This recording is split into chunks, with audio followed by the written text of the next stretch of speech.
Okay, here we go. Welcome to Excuse My Frenemy, the podcast where we talk about some of the big topics of sports, and where two fans of rival teams try to put their sports allegiances aside, but will probably fail to do so. Thanks for taking the time to give us a listen. I'm Sean Brady, and with me, as always, is my co-host, Katie Cabrera. What's going on, KC?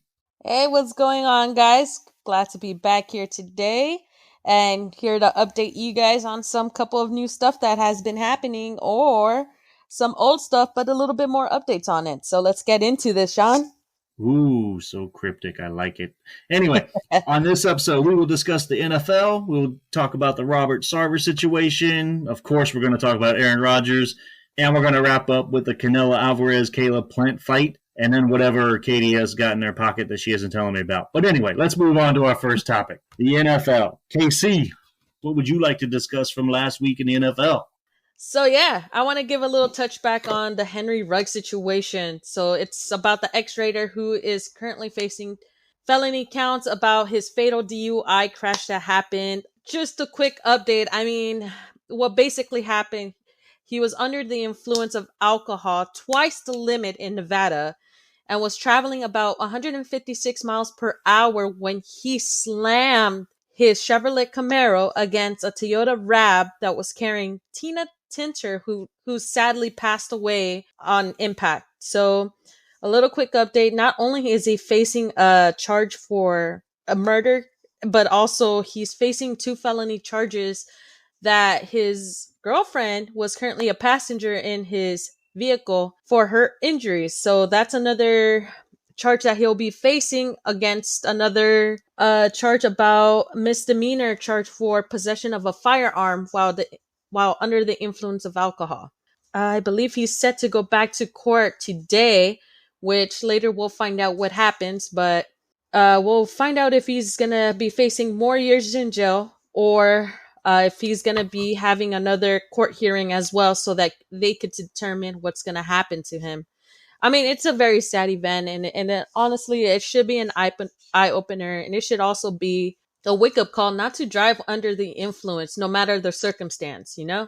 There's a lot of things that could happen, a lot of lives that can be taken when they shouldn't be. So, I don't know, Sean. We'll find out what happens to him, but as of right now, we're going to have to wait and see what they rule out tomorrow and tell us on the news, so that way we could see if he's either going to reappear on court or if they finally decided how many years in jail he's going to be facing. Yeah, just one quick thing, and I don't mean to correct you publicly, but if we don't, somebody's going to scream and holler. I actually wasn't charged with murder. I think you might have slipped and said murder.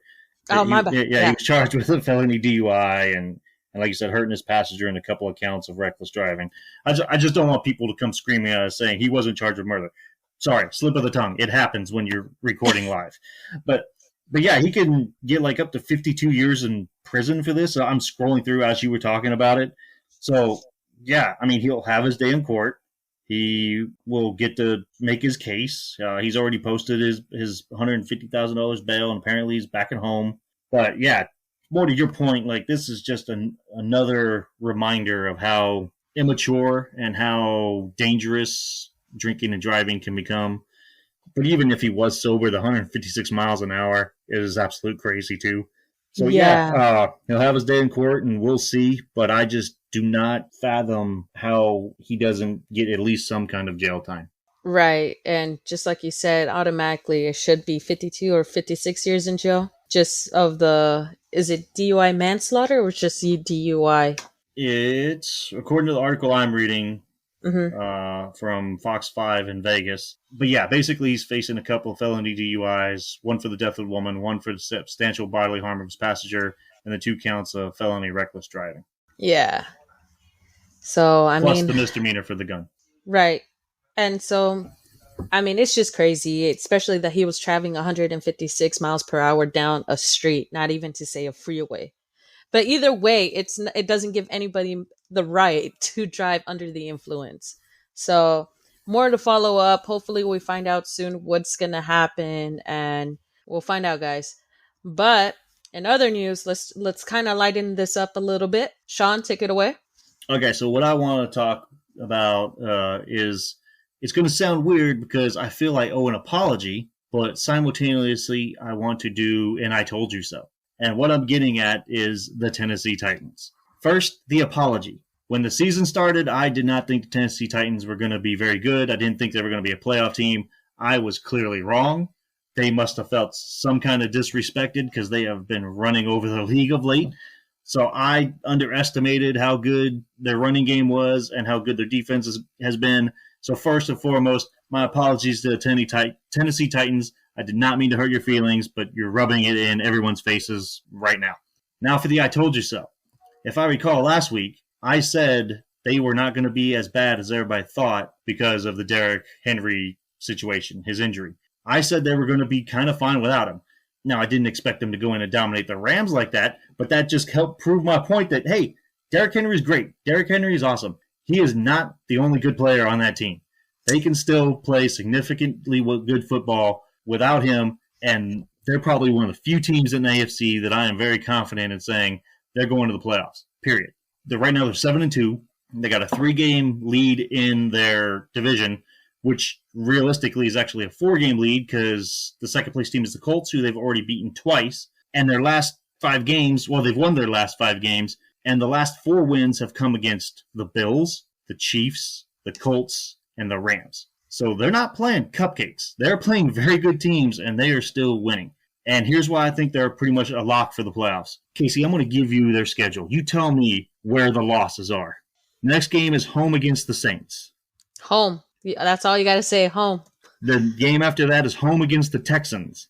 Yeah, they got that one. The next game is at the Patriots. Maybe. Yeah, but yeah. After that, they got their bye week. Then they're home against the Jags. Which they automatically should get that W. Okay. Then they're at the Steelers.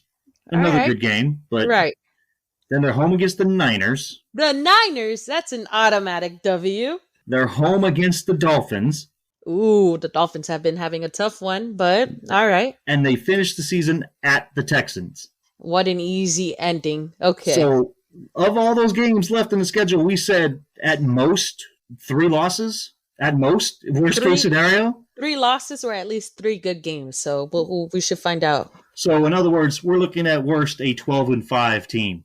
Right. I'm pretty sure they're going to the playoffs. If they don't, I mean, I don't know what to tell you at this point, but after their performance against the LA Rams, they showed you what they got. Oh, if they don't make it, it's going to be something drastic happening. And I don't want to even put that mojo out there because as soon as you say it, that's when it happens. But yeah, let's just say the odds are in their favor, as we say. Yeah. So, but speaking of the Hunger Games, for those that didn't get that reference, the AFC is bananas. For the entire league, 5 of the top 7 teams are in the NFC. However, 11 of the 17 teams in the league that have 5 wins or more are all in the AFC. In the entire conference, there's probably only 4 teams that don't have a legitimate playoff shot, which is the Jets, the Jags, the Dolphins, and the Texans. I'm going to give you the current playoffs right now as it stands today. The Titans are 1, Ravens are 2, Chargers 3, Bills 4, Raiders 5, Steelers 6, and the Patriots are 7. Notice the teams I did not say.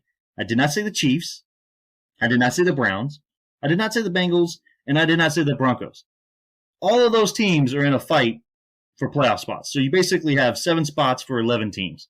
Hold on to your seatbelts. The AFC is going to get crazy. Yeah, I could see that. Okay, KC, now it's time for probably yours and mine favorite part of the show is where we get to make our predictions because we suck at it. I'm looking at the Shawn's 10 predictions, and I'm already thinking whatever we choose for this first one, it's going to be opposite of each other. Well, yeah, that's mainly because I know who you're going to pick. Yeah. So she kind of alluded to it. But our first game is the 5-4 Browns going into New England to face the 5-4 Patriots. Shawn, between the Browns and the Patriots that are coming up for this game, I will have to go for the Patriots. As a former Patriot, I hold and stand by them until the Seahawks come into play, but we won't see that. Yeah, good luck on the Seahawks. But yeah, thanks. So I've said this probably for 4 or 5 weeks now, the Cleveland Browns are the perfect example of what inconsistency looks like in the NFL. one week they're putting up 40 points, the next week they could barely score at all. So, but for the sake of argument and for sake of disagreeing with you, yeah, I'm taking the Browns. Okay. And just a little quick interesting thing, probably our audience will pick up on it. You probably didn't even pick up on it. I don't know if anybody heard that little female voice in the background. Nobody heard that? Nope. No? Nope. We don't acknowledge uninvited guests. Yeah. I just want to say, if anybody has helpful tips later on Twitter, or if they want to send us a YouTube comment on how to not make your TV talk to you late at 3 a.m, I would appreciate it. Is your house haunted? I have no idea, but my Sony TV, like last night I was going to bed and the first thing it says is, I'm sorry. As of right now, Google Assist is unavailable. We are currently working on a hacking error. And then it just goes away. Okay, ladies and gentlemen, and with that concludes the entire series of Excuse My Frenemy, because I'm getting as far away from that as possible. Okay, moving on. Next game we got is the 5-3 New Orleans Saints going into Tennessee to face the previously mentioned dynamic team of the Tennessee Titans. KC, who you got? In all honesty, this is going to be a really close game from what I'm predicting. However, I am going to give it to the New Orleans Saints. I have a feeling they're going to put up a good game. And I think it's going to make our week very interesting, per se. So I'm going to go with Saints. And I have a feeling I know who you're going with. Of course. I can't do the first opening block of my portion of the podcast about the Titans and then go against the Titans. Fair game. Pretty much from the end of the season till now, or from now until the end of the season, put me down as counting the Titans for a victory until proven otherwise. All right. So, next game. The 4-5 Carolina Panthers bring their sorriness to the great state of Arizona to face the 8-1 Cardinals. First place in the entire league, Arizona Cardinals, I remind you. KC, who you got? I'm pretty sure you had a great time saying that. So, ladies and gentlemen, once again, put your surprise hats on because I am going for the Cardinals. First of all, they're playing at their home. They're playing in Arizona temperatures. Yeah, the Panthers are up for a rude awakening. So let's go, Cardinals. Shawn, I'm not even going to ask you because I already know what you're going to go for. So, bring it on. Cardinals. Yep. No great elaboration needed. Just bring it. Next game, the 3-5 Seattle Seahawks. They're going to try to do something, I guess. They're going to go to Green Bay and try to play the 7-2 Packers. So, look, all I'm going to say is Russell Wilson is finally back. Okay? I get it. Everyone will say, oh, Russell Wilson's going to carry on the game. No. I just think he's going to put back what needs to be put back. So I'm going to say the Seahawks. Let's go, Hawks. Yeah, Packers. Sorry. Thanks. I would love nothing more than the Seahawks to beat the Packers and open up some more space between us and them in the standings. But I just don't see it. I mean, Russell Wilson has not been your only problem. It was just all the other problems were magnified when he went out. True. So, and oh, by the way, you're probably going to have a pissed off Aaron Rodgers after all the developments. More to follow on that. So, yeah, go ahead and give me the Packers. Whatever. Okay, the next game, our next and final game. The 5-4 Kansas City Chiefs going into Vegas to face the Raiders, who are 5-3. Who you got, Casey? Ooh, same tie wins. Okay, I'm going to give this one to, you know what? I'm going to give this one to the Las Vegas Raiders. Let's keep it West Coast, so. No, you stopped on so, and then you didn't say nothing. Sorry, didn't mean to leave a cliffhanger there, but. All right, so if you got the Raiders, yeah, I'm taking the Chiefs. They have to work on what they did against the Packers, and I say that very loosely because they actually didn't look very good against the Packers. But if they're going to be any resemblance of the team we thought they were supposed to be, they got to start putting some wins together. But I'm saying that more just to disagree with you because I really don't have a lot of faith in either team. It's just they were kind of close in the standings, so that's a divisional game. That's why I got put in here. But, yeah, I'm kind of indifferent, so when I'm indifferent, I just go against you. Okay. Okay, now let's move on to our next topic. Can we talk about something else?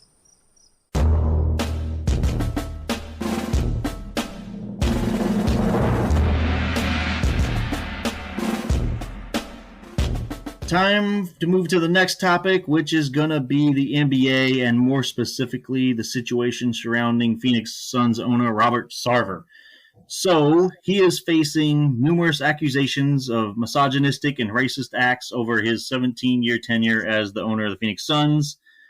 There have been interviews of over 70 former and current employees that have described both a toxic and a hostile work environment. A lot of the accusations consist of he's constantly second-guessing and belittling his coaches and players, and that doesn't sound like a big deal, except for the fact of not only is he second-guessing them, but he's like threatening them with their jobs as he's doing so. Like he seems to, throughout his time there, have been consistently making jokes, inappropriate comments toward female employees, and what's probably is, if true, what's probably the most damning thing is many of his employees have admitted to needing prescription medication and therapy just from working there. A lot of these things stem from accusations of him using the N-word. Another one is during some meetings, he apparently passed around a picture of his wife in a bikini and bragged to employees of how she performed oral sex on him. Wow. Yes, and Wow. that's just the two big ones. But the article on ESPN, it was very lengthy, laid out many accusations. Of course, all of them are immediately followed with a denial, with one exception. I think there was one instance where he was joking with a player lifting weights once he realized he shaved his legs. I'll let you read the article, but he basically questioned his manhood upon that. That's the only accusation I saw in the article where Robert Sarver basically said, hey, I owe that player an apology. That was inappropriate. All the other ones he has adamantly denied. The NBA is investigating. But in a twist, apparently yesterday, his wife felt it was inappropriate to contact 3 former employees, sending them messages, things like, I quote, I know a lot of bridges were burned between you and Robert, and you are very bitter. I want to remind you that real lives are at stake here. So sending many, well, I shouldn't say many, sending messages like that and what a lot of people are considering to be intimidation attempts. Mm-hmm. And there was one that she sent that I really want to kind of dive in on before I get your opinion on it, Katie. There was another one where she said, quote, please put your hatred aside and realize the hurt you are causing by spreading lies and fabrications. Is your time in the spotlight that important? If something happens to one of my children, I will hold you and Earl Watson personally responsible. Think about your own child for a second and imagine the tables turned. So there's 2 parts I really want to focus on that quote. First, when she's questioning whoever she sent this to, is your time in the spotlight that important? And I want to emphasize that I don't know who she's sending this to because we don't really know who any of the accusers are. Right. So what is the spotlight she is speaking about? Because I don't see any of the accusers really being named other than the former coach, Earl Watson. All the other ones seem to be kind of anonymously working with the NBA, so I don't understand what she means by your moment in the spotlight. I don't get the impression these folks are seeking attention. And the other one I just want to touch on, because I want to be fair and down the middle on this, when she talks about, like, if something happens to my children, think about your family. Okay, I'm going to say this as clearly and bluntly as I can. If anybody is going after somebody's family for something another person did, that is atrocious and is absolutely gutless, cowardly, and in my opinion, that person should be behind bars as well. Correct. Do not go after family members of somebody for what somebody else has done. To me, it's kind of like similar when they threaten family members of soccer players. Like, are you serious? It should not be to that degree. Now, granted, these are damning accusations, but they're accusations on Sarver, not his family. So I talked for a little while there, Katie, because as a Suns fan, this bothers me. I've kind of heard rumblings that he's not easy to work for, and I've always thought of him kind of a little bit of a cheapskate. But what is your opinion, being completely removed from the situation, other than being a sports fan? I mean, you kind of nailed the top. I mean, I read about this and I heard about the whole accusations coming on. But now that I'm reading the article and you're telling me more about it and going into depth of what, some conversations had to go into, I mean, why is this guy even still? No, like, first of all he owes more than an apology. There's a lot more, there's a lot more that was at stake. And coming from my perspective, if I'm that mother, and I have to tell you, if you're coming after my kids, I'm gonna hold you responsible. I'll tell you right here, right now, Shawn, as a Latina mother, I would murder if anything would happen to my children. Okay, ladies and gentlemen, please do not call the police. Of course, I have a healthy mind, but I mean, that goes for all out. If your kids are getting bullied or in trouble because of things that another person did, I'm not going to stand by it, and I'm not just going to take it to court. We're going to have a one-on-one conversation, or it might even get physical at times, because as a mother, you're not going to let anything happen to your family. So, wow, just wow. And like you said, I want to really dive into this article about Watson and really go into the details that was said with other people, because there's a lot, not just one thing. There's multiple accusations that are being told. Right. First, also as a parent of 3 daughters, I'm right there with you, which is why I was stressing if anybody goes after their family, that's actually, in some weird, twisted way, that's actually probably worse than what Sarver's doing, because that's just uncalled for and ridiculous.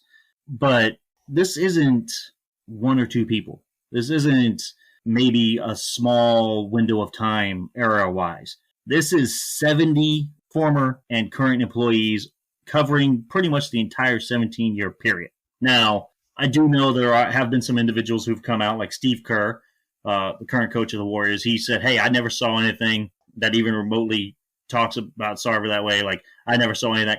And I get that. That is fine. But a lot of times, individuals will act a certain way in front of some other folks than they will with others.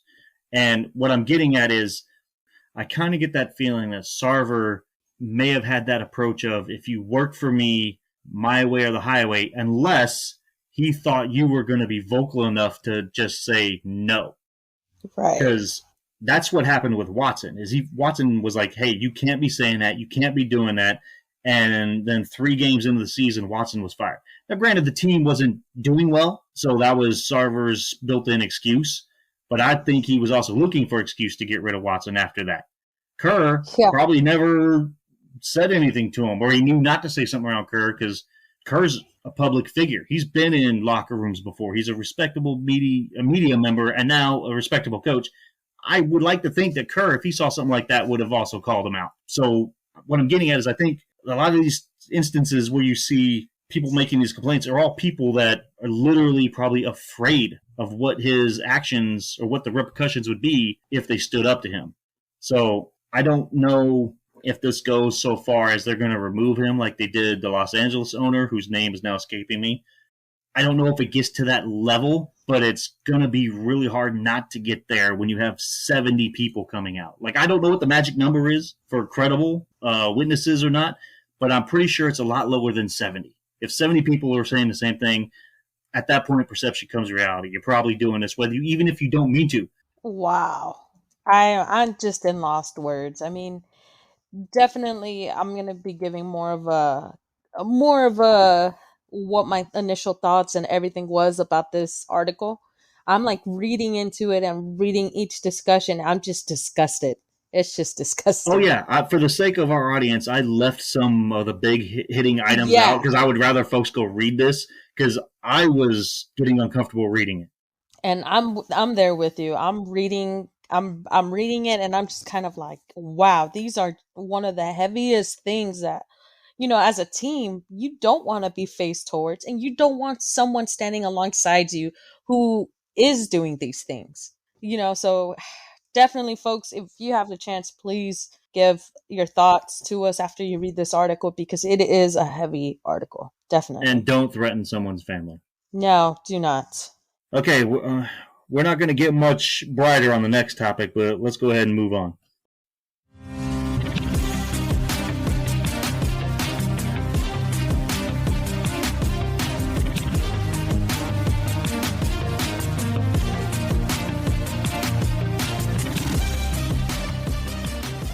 The next topic is Aaron Rodgers, and I would love to give you guys all the background of it, but I'm pretty sure if you're listening to this podcast, you probably at least already heard about what is going on with him and the league and the COVID protocols. Real quick update. This came down yesterday. The Packers have now officially been fined $300,000 for COVID protocol violations, and Aaron Rodgers and Alan Lazard were each fined $14,650, not to put an exact dollar amount on it, for also violating COVID protocols. Casey, I'm going to let you go first because I got some very strong opinions on this, so I'm going to let you go ahead and go first. I'm on the same boat with you. After reading that Aaron Rodgers got off with just paying $14,000 and some change, and the team paying $300,000, no, there should be more repercussion about this because one, let me start off with healthcare workers. Healthcare workers were laid off in case they did not have their vaccines. They're the ones that have been through the pandemic and have been through everything with us and were laid off if they did not have any proof of vaccines. That's kind of more, not kind of, I'm sorry. That is more vital and more of a high priority in today's society. Why are they just giving Aaron Rodgers just a let around? I mean, I'm pretty sure he could sit out for the rest of the season if he believes of not getting a vaccine. But it's just, I believe there should have been a little bit more repercussion on this. I mean, as an NFL player, if I was if I was in their shoes, I would pretend that, oh, okay, so this is what happens if you don't get your vaccine.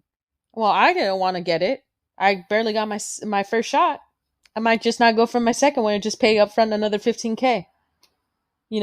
That it just shows that the NFL has no consequences to things like this that should be high importance. I get it. Not everybody believes in the vaccine, and not everybody is opposed to just getting something through their system. But this is the reason why we were in a pandemic.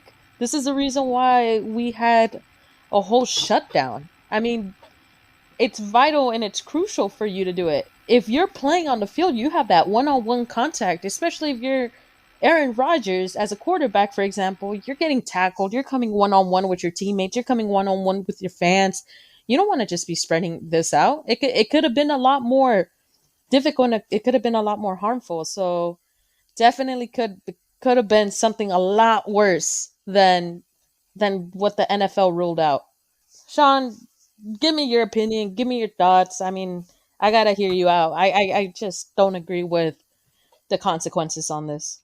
Okay, so first, I am equally upset, but not for the reasons you're talking about, if I'm going to be completely honest with you. First, anybody who was calling for him to be suspended, I'm sorry, that was just flat out not going to happen. And the reason that wasn't going to happen is because last year, when COVID was theoretically more of an issue with no vaccination, teams and players who violated the protocols then were only fined. So if you were to go and suspend him instead of fining him, now you're giving the impression that you're just going after it because it's Aaron Rodgers. So as much as I think he probably should be suspended, looking at their past precedent, that's kind of been ruled out. Now, maybe the people in 2020 should have been suspended, but I can't go back in a DeLorean and change the fact that they were only fined. I can only go with what they had so far. And the other thing that people are really hung up on is the fact that he lied. And let me be clear. He lied. You were asked directly, are you vaccinated? I don't care what word you used to try to skate around it. That's like the kid saying, I wasn't getting a cookie, I was getting a cookie for you. That's the exact same kind of crap. Like that kid knows they're lying. Aaron Rodgers, you were lying. Don't come back with, I use this word over this word. No, you were lying. You were asked directly. But even that doesn't really even bother me for a couple of reasons. One, players and coaches habitually lie to the media. Now, granted, it's usually in the scope of performance or the sport, but they're never going to tell the media the whole truth. It's just not the way their world is built. Secondly, I could even go so far to say I kind of understand why he would say it that way just to avoid the backlash. Because let's be honest, yes, a lot of players were kind of facing backlash if they were not vaccinated. So I could even kind of see that. Which, by the way, the one excuse that is starting to drive me up the wall is the whole, hey, I'm doing my own research. Yeah. This has been going around. This vaccine has been out for damn near a year. It's been CDC and FDA approved for many, many months now.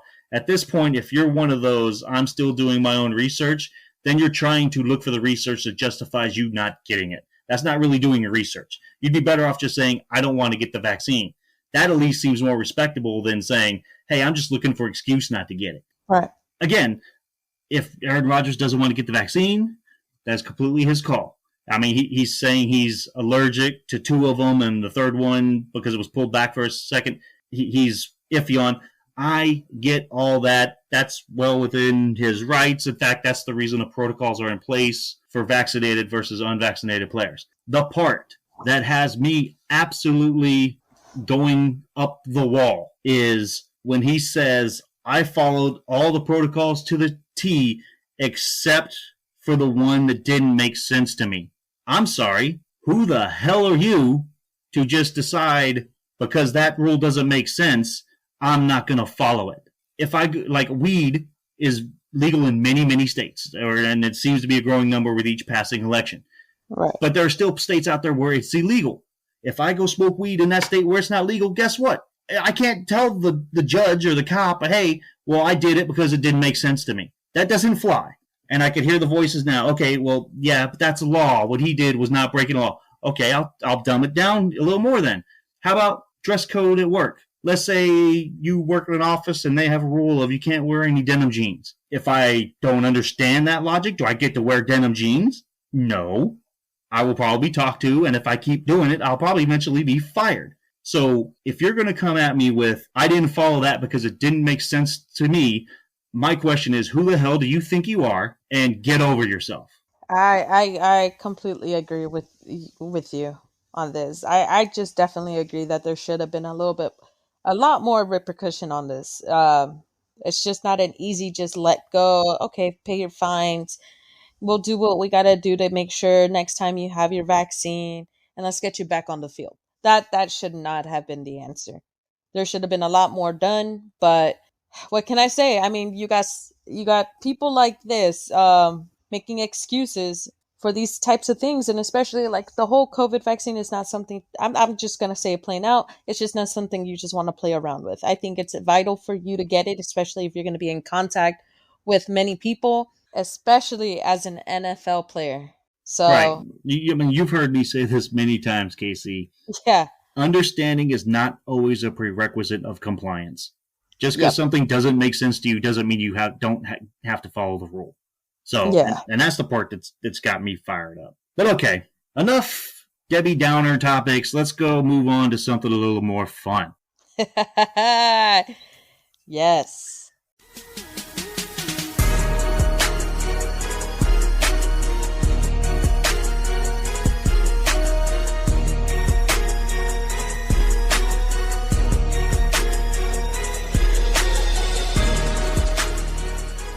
All right, ladies and gentlemen, the fight that we were meant to talk today. The Canelo versus Plant that took place back in November 6th at the MGM Grand Garden Arena in Las Vegas. So we just gotta say, that fight, we knew it was coming. We knew who was gonna take it. We knew who had the heart. And let me tell you, Canelo Alvarez took that win. But let's talk a little bit more into it. Canelo Alvarez and Caleb Plant, 9 rounds all the way through. At the end of the day, it was a very good match. It's not your original runaround matches where one player talks all this mad crap about each other, and then next thing you know, they're just running around the ring while Canelo's trying to, hunt them down and finally get his punches in. At the end of the day, ladies and gentlemen, at round 11, TKO, basically, Canelo ended up doing some speed jabs that ended up getting Plant where he needed to get him, and he left hook Plant that ended up having him drop to his knees. Moreover, I think it was a great fight. So basically, I'm guessing around 9, a very close TikTok fan got up close and personal to the ring, and he kind of he videotaped Canelo and Plant having this small conversation, which I find hysterical because of all the trash talk that happened prior to this, and Canelo squaring up and Plant squaring up because Plant says something about his mother. There was a lot going on. There was a lot of tension, and it basically was Plant saying, "I'm gonna get you this time." So basically, what happened was Plant tells Canelo, "Hey, man, this is a great fight," and Canelo's like, "Yeah, it is." Plant's reassuring himself, and with him, he's kind of like, "Hey, I'm not bad, right?" And he goes, "No, not at all." And then he says, my score is pretty good, 21. And he goes, uh-huh. And Plant says, he's like, "This is great." And then Canelo basically goes, Canelo just stops replying, but basically is like, "Yeah, okay, talk's over. Let's get back to it." Boom. Right. Another jab. So I think this fight overall was great. Sorry, ladies and gentlemen, my Australian Shepherd became very vocal over the past couple of weeks, and he's been kind of a rebel teen years. So was he a Caleb Plant fan? Trust me, I'm the Canelo. That's why he's barking. Yeah, he hears me talking all this, but he's like, "Let me tell you my piece." But yeah, no, definitely at the end of it, Canelo Alvarez is now disputed the super middleweight champion. Yes, Simba, as you heard it, the middleweight champion. Okay, I'm not the biggest boxing fan, and the only way I could explain why I'm not a big boxing fan is kind of when I read the headline is Canelo wins to, quote, unify all 4 168-pound titles. I do not understand how there's 4 168-pound titles. So I'm so confused usually when it comes to boxing. Like, okay, MMA, they got a whole bunch of different weight classes, but they usually only have one title, I think. But I just don't get how you can have 4 different titles all in the same weight class. I'm so confused. Anyway, but I did read up on the fight when we said we were going to talk about it, and I came away with only 2 pieces of data that showed me how dominated this fight was for Canelo. First of all, Caleb Plant threw more punches, but somehow landed less. He threw 441 punches and only landed 101, while Canelo threw about 80 less punches and landed 117. So the percentage definitely in favor of Canelo. But the part that really stuck out to me is the breakdown of the jabs versus the power punches. Apparently, 87% of Canelo's punches were considered power punches, which tells me he ain't jabbing you to death. He's swinging. So that's all I really had to read up on to know that this was a one-sided fight, because if you are at all worried that the other guy is going to take you out, you're not throwing 87% power punches. No, and you're right on it. Canelo's just hooking, making sure he lands Plant's face. When you see Canelo fight overall, he has a technique. It's don't stop, keep going, keep jabbing, make my opponent lose its touch. And that's exactly what he did with Plant. I mean, he was throwing left and right. He was making sure he had his technique going with his head movement, making sure that he's letting Plant know, like, "I'm coming for you. I'm not going to stop just because I landed one punch." And it's crazy how many times that Canelo hit Plant's face. And Plant, I got to give it to Plant. He still continued to go throughout the whole time, because Canelo's punch is not that, as I hear it, they're not just some punch. It's a full-on force punch into the gut. So I got to give it. I mean, I'm always going to be a Canelo fan, and I'm glad that we won, but damn, Plant, I hope you learned your lesson. Don't talk before the pre-fight, because let me tell you, Canelo will always make sure that he gets his word in, and he always will make sure that he gets his win in as well. Yeah, and I think this fight is kind of a testament to Canelo's conditioning, because I just did the math while you were talking. 87% of punches being power punches means he threw over 300 power punches. I go to the gym, I put on the gloves, I may throw 10 power punches and I need a break. So the fact he's throwing 300 of them, that man is in shape. And like you said, he just kept coming. It's ridiculous. And I'm with the percentage. You. I was stunned when I saw the breakdown of how many punches he threw. That just to me would be exhausting. Yeah, and not to mention just the power punches he throws, but the movement he has to keep his body going with. It's just like you said. Once Canelo steps up to the challenge, he will stop at nothing to condition for the fight that he needs to condition for. He will figure out your technique and figure out a way to bring you down. So, I mean, it's just fighting is in his blood, and he will, he has dominated over and over different fights. So, I had expected nothing less and nothing more from Canelo. Right. So congratulations to Canelo. Congratulations on your $40 million you got for the fight. And I guess congratulations on unifying 4 different titles in the same weight class. Katie, one day you're going to have to explain that crap to me. But anyway, that is our show for today. I hope you liked it. Casey, if the fans want more of you, where can they find you? You guys can always find me on Twitter, KitKat17287. Or, Shawn, where else can they find us? They can find me, because it's always me first before us, but they can find me on Twitter at Shawn_Brady82. That's SHAWN_BRADY82. But if they want to find us, they could find us on Twitter at ExcuseMyFrenemy. Let us know if you guys want different topics. Let us know if you think we're full of it.